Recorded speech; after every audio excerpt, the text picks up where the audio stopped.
Hopefully it won't be much longer and we'll get everybody on board and we'll start to get the questions going on here. So I just want to welcome everybody to the live vlog tonight. We decided to do an impromptu live vlog. The only reason why is starting January 10th, we're going to start doing these ones on a regular scheduled basis. So every other Sunday, starting January 10th at 1:30 p.m. in the afternoon, we're going to do a live stream where we talk about baseball, the week ahead, everything that's happened, all the latest plays, where everybody are in the standings as we trot towards the postseason. And the nice thing is on Sundays at 1:30, there's always a game on, usually a Blue Jays game. So we can talk about the games that are on that day, anything exciting that's happened. So, as I said, starting January 10th at 1:30 in the afternoon, we'll start doing these on a regular scheduled basis every other Sunday. Up until then, this will be our last sort of live impromptu one. So I thank everybody who tuned in. Pardon me if I am a little stuffy. My allergies been kicking my butt. So anybody who has allergies, my feelings for you, compassion there. And hi, Dave, new YouTuber, getting some people on board now. And already a question, yeah. So let's just talk about, this was a huge couple days for baseball. I was so excited, so pumped. I got that Blake Snell trade right. So it's a pat on my back. I don't want to sound, I'm not an ego guy, but that one was like, when I posted that 3 weeks ago, I got so much feedback. People were like, hey, the Cubs aren't selling. Sorry to tell you this. And B, sorry, not the Cubs, sorry. Tampa Bay's not selling just yet, and B, there's no way he's going to the Padres. Well, now he's on the Padres. I can't believe it happened, and I was so pumped, so excited, and then like a roller coaster, immediately crashed when I found out that they signed Kim. I was really bullish on Ha-Seong Kim coming to the Blue Jays. He's going to be a great fit for the Padres. And I was wondering what was going on with the Padres when I started to see this happening, because to me, I was like, okay, how does he really fit into the Padres? I mean, he plays the entire infield, so I guess he could fit into any team realistically. And then, pardon me, it was sort of like a storm clearing, and the Darvish name started popping up. And I'm like, there we go. There's that last domino that fell. Because of this, it looks like they're going to get Darvish as well, which is just insane. Because if you think about this, they're going to have Snell, they're going to have Darvish, they're going to have, I think it's Lamont probably, not sure if Paddock's getting traded, and then they're going to have Mike Clevenger when he gets back from Tommy J. So in essence, it's like the Padres have pushed all the chips in for the next 3 years. They're going hard. They're going to attack the Dodgers. This is their 3-year window, kind of like the Jays when they had Edwin, Batista, Donaldson, everybody cooking, even Stroman at full speed. This is the time for them to get it done. What's even scarier about the Padres, though, is their farm system is so deep that they're probably still going to have, somebody said 7 to 10. I'm thinking 12 to 15, probably closer to 12. Out of the 30 teams for a farm system. So this is going to deplete them pretty decently, but not like how bare the Jays were after we did the David Price trade and Noah Syndergaard and R.A. Dickey. Won't get into that. Save that for maybe our first Sunday vlog, but it's interesting to see what the Padres are going to do. And that leads to something else because, pardon me there, everybody thought it was nuts when I suggested that the Cubs were going to be sellers. And this just seemed to seem right to me based on what was coming, not from the Cubs GM, but from their ownership. So now it's really evidently true that there's some sort of financial constraint going on in Chicago. And Darvish is gone. I'm not sure if Wilson Contreras is going to be part of this deal. And I'm a little upset because I thought the Jays could really get in on this. I really preferred Darvish over Francisco Lindor. I know that's sort of a pull and tug each way. But the reason why I like Darvish over Lindor is we had Darvish for 3 years. I always consider pitchers to be a bit of a premium position. Not that a shortstop isn't. Pardon me as I get comfortable here. But that was my reasoning behind Darvish. And I said additionally, the Jays had the money in the budget to absorb Chris Bryant in his $20 million, throw him at third base. It kind of solves a problem for the Jays for a year. And who knows, maybe he has an awesome rebound.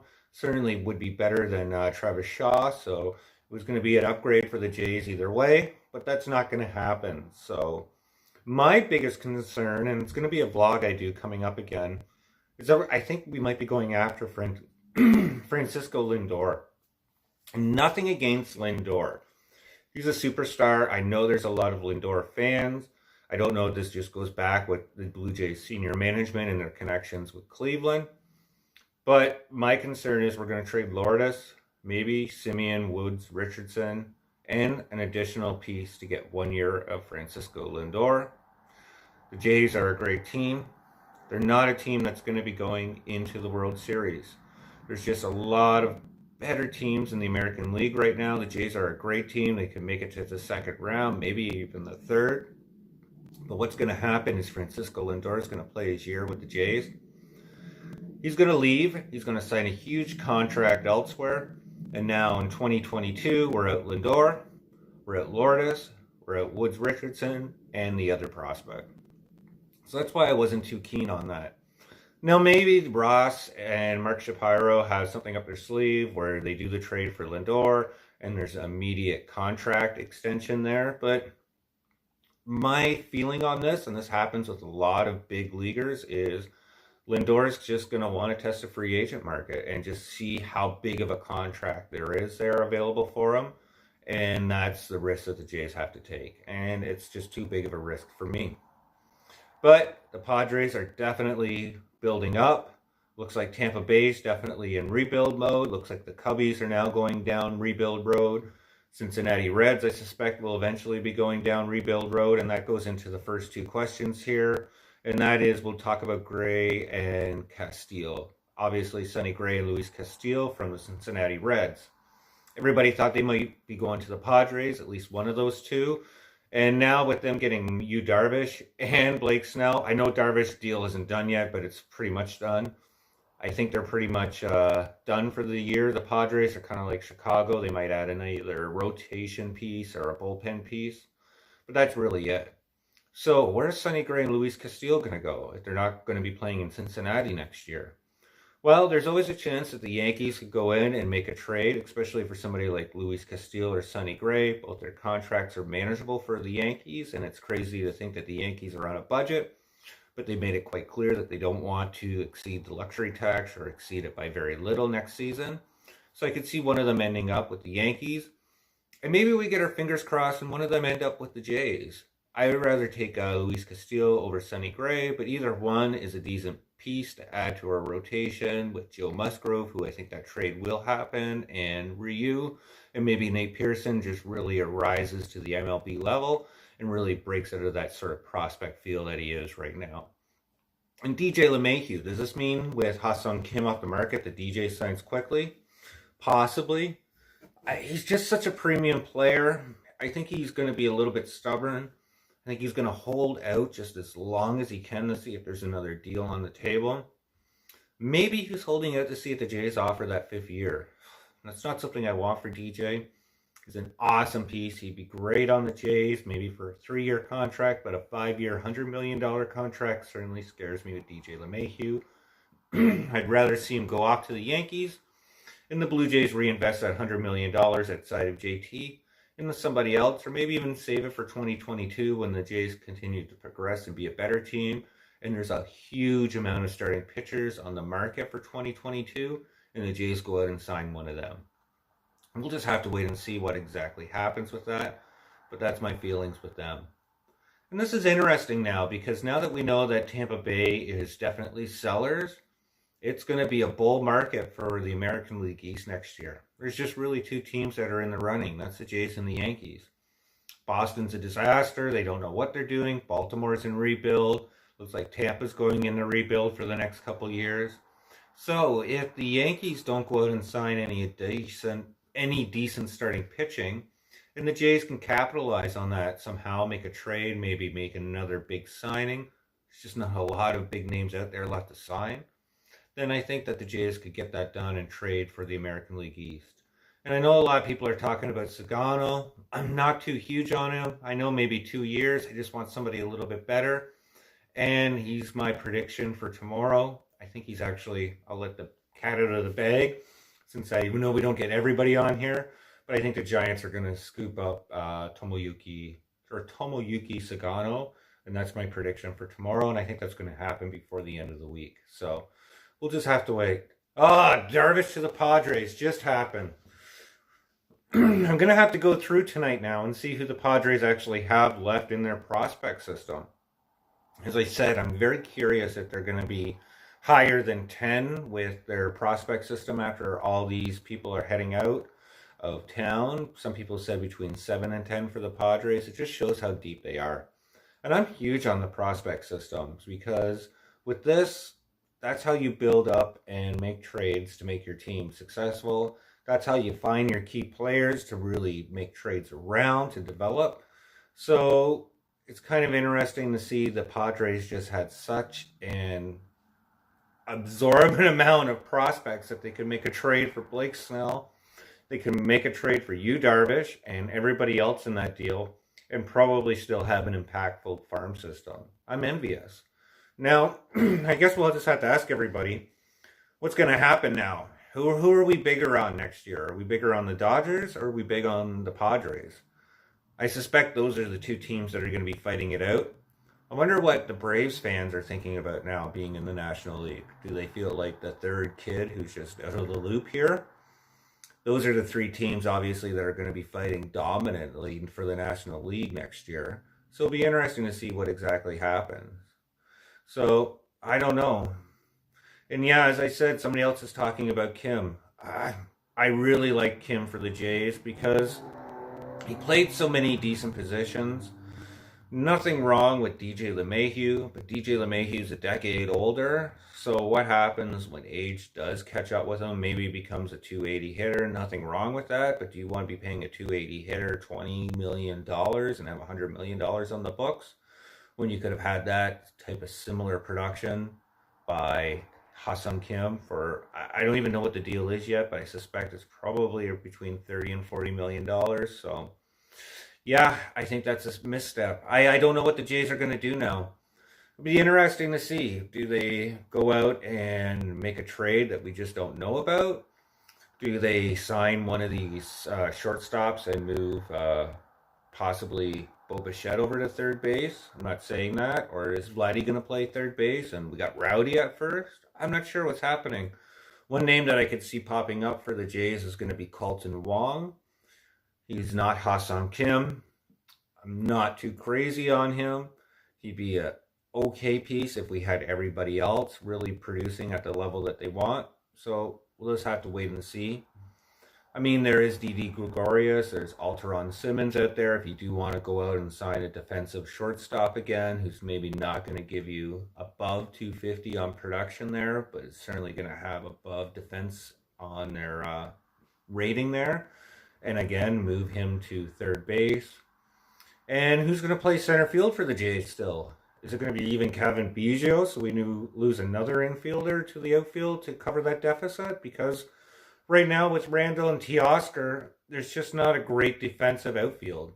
So I'm hoping that maybe the Jays are going to make a deal for Jackie Bradley Jr. I know he's not a huge bat in the lineup, but he reminds me of Kevin Kiermaier a few years ago when he was playing for Tampa. Somebody who's probably going to hit between 240 to 260, but really save you a lot of runs and can just handle that center field position. And the nice thing about Jackie Bradley is we can get him for 2 years, and that just sort of is a placeholder till Austin Martin comes up and takes that place full time. And I suspect Austin Martin's probably 2, maybe 3 years away. It's going to be hard to say because with the minor league system being such a disarray last year, they really didn't get a chance to play. And that's one of the things that I think I'm most excited about for 2021 actually is watching the minor leagues and just seeing how great and dynamic of a player Austin Martin is, where the Jays are going to play him. Are they going to start him off at third base, shortstop, where he was playing for Vanderbilt? Are they going to move him to the center field and just let him start getting adjusted there and develop there? It'll be interesting to see. Thank you. The Snell trade was interesting.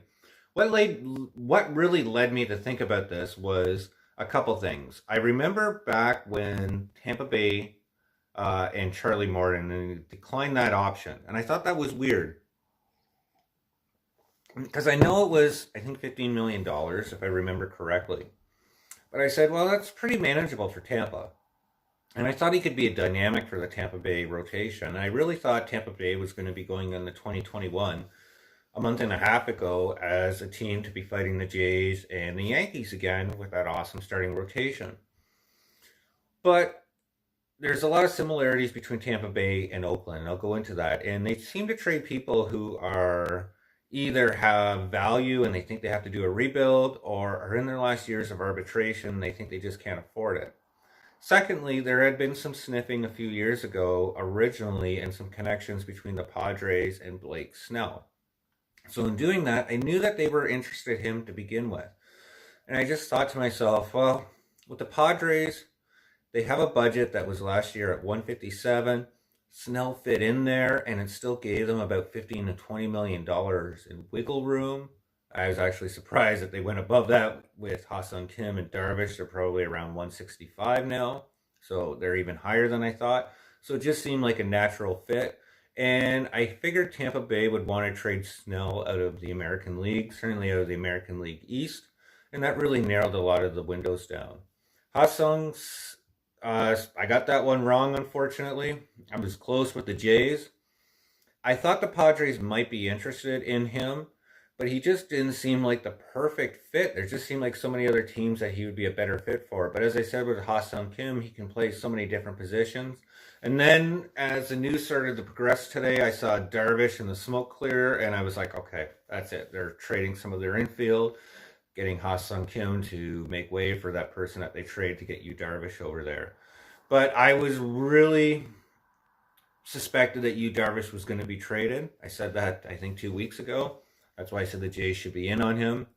I didn't think it was going to happen as quickly. One thing that I actually didn't know about today is I thought Yu Darvish had a complete no-trade clause in his contract. But he actually had 10 to 12 teams, I believe, that he had a list of that he was willing to be traded to, that they didn't have to get his approval, and the Padres were one of those teams. So that's why that trigger got so pulled so quickly there with the Padres. I wonder if the Jays were on that list. There's always some resentment, or I don't want to say resentment, hesitation about going to a Canadian market. And it's funny, everybody who comes to Canada afterwards talks about how awesome their experience was. I think with Major League Baseball players, they're just worried about their marketability, sadly, when they come to a Canadian market. So, will it affect the Rays negatively? I don't think so. I think if you're a Rays fan, you're just kind of used to those rebuilds. It's kind of unfortunate. The Rays are one of those teams that are just in limbo. I don't know if it's their stadium. I don't know why they're not a bigger, more dynamic team. Maybe it's just where they're located, Tampa Bay. But Tampa Bay seemed like a decent market. I mean, Miami, they have some struggles too, but they're doing a lot better than Tampa Bay. So I guess the only thing that will come out of Tampa Bay continuing to do this reshuffle and sort of making their fans a little bit dismayed is they're going to probably relocate to Montreal. It's probably going to be a while, probably 2028, when you really see those discussions come serious. And it's going to end up on a few things. A, somebody not coming into Tampa Bay trying to save the team. That does happen from time to time. And secondly, really, whomever is going to take over ownership in Montreal can put together a good, decent ownership team. And secondly, they got to rebuild a new stadium. They can't play in the O, that's for sure. That Montreal stadium is depleted to begin with. No player would want to even think about signing there. So they got to get a new stadium. That's $1 billion right there. So it's a lot of things to really consider, but that's what I see.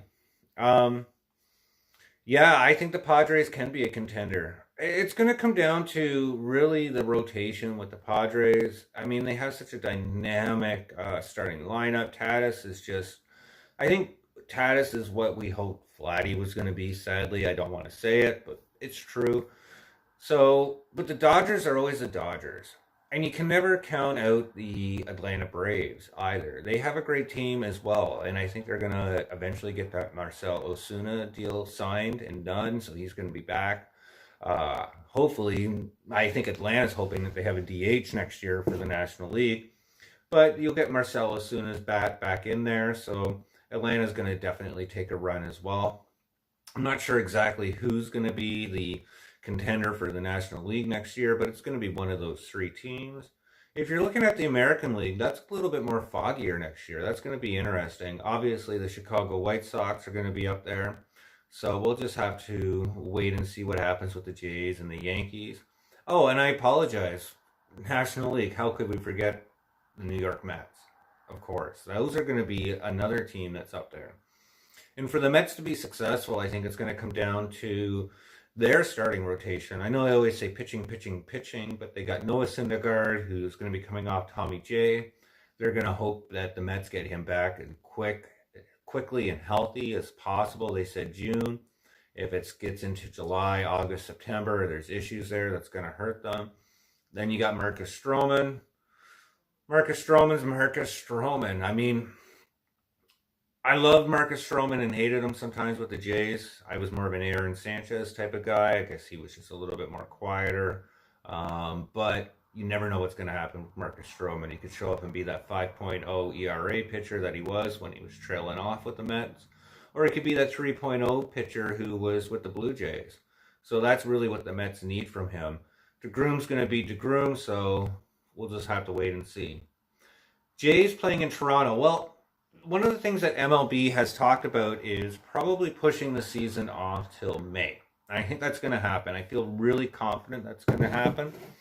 And I think what MLB is going to do is just really wait for COVID, the vaccines, really see how that progresses. There's probably going to be some discussion. I mean, not to get political on the vlog, but they're probably going to make sure every player is vaccinated.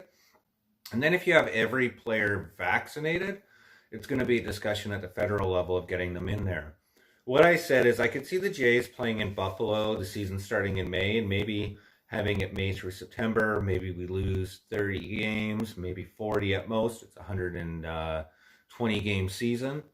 The Jays play the first 2 months in Buffalo, and then maybe Canada Day, which would be awesome, have the Jays play in the Dome. It's going to be very different in the Dome, though. If the Jays play there, you're not going to have 40, 50,000 fans in there. They're going to be separated, so we'll just wait and see.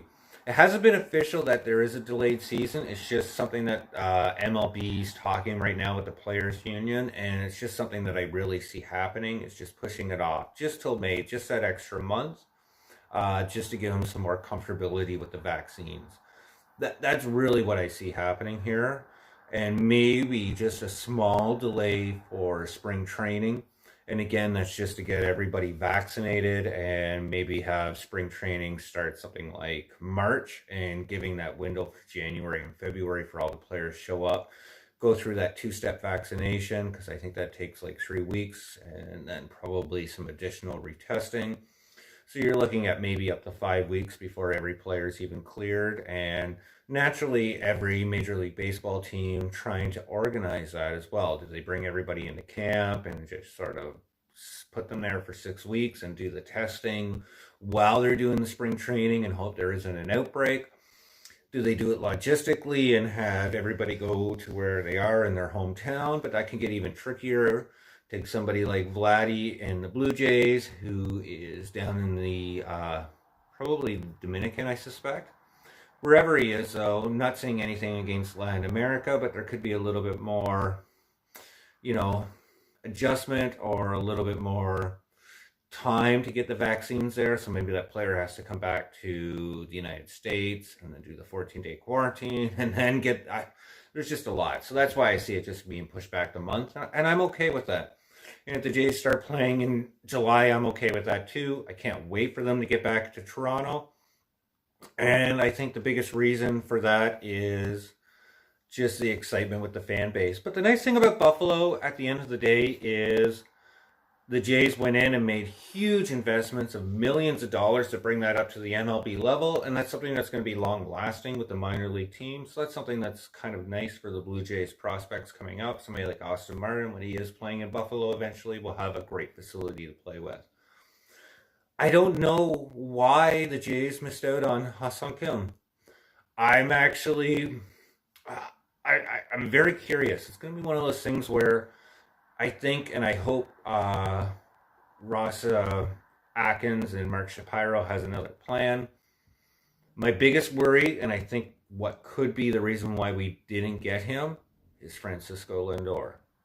That could be like the elephant in the room here. Which is absurd because, as I said, you're going to get Lindor for 1 year. You could have had Kim for multiple years. So that could be it. I don't think it's DJ LeMahieu, but I could see them doing something and making that trade for Francisco Lindor. I mean, it seems Cleveland really wants to make the trade happen. I suspect Toronto just has to pick up the phone and say, okay, yeah, we got Lourdes. Who else do you want? Okay, good, we're done. Trade's over. That's how quickly it could happen with Cleveland, and it's Toronto holding that up, and for good reason, because they really have to value their prospects and value them well. I don't want to see happen again what happened back in 2012 through 2017 when we had our run last time. It was a great run, but we lost some awesome prospects in doing that. And again, you know, we didn't make it to the World Series. Nothing against Batista, Edwin, Donaldson. It's just the way it is. And this will be my last thing today. The big sign that I think is going to happen for the Jays will be JT Realmuto. I think it's going to be a couple weeks, although I heard the Phillies are getting a little bit more aggressive. So could you imagine if they didn't get JT either? At that point, I think I just might, I don't know, go in the corner and cry a little bit. But this is my weird prediction for this year. I started to think about Tampa Bay and them signing away, trading away Snell and Charlie Martin. And it reminded me of Oakland Athletics because they have a tendency to do the exact same thing. And I started looking at Oakland's team today, and I was like, wow, Oakland's in that same position that they were back when they had Mark Mulder and Hudson, traded them away in the early 2000s, back the same year when we got Josh Donaldson and just stole that trade. But they also had Cespedes that year, and they traded them to Boston. And they were all players who had 2 to 3 years left, I believe, in arbitration.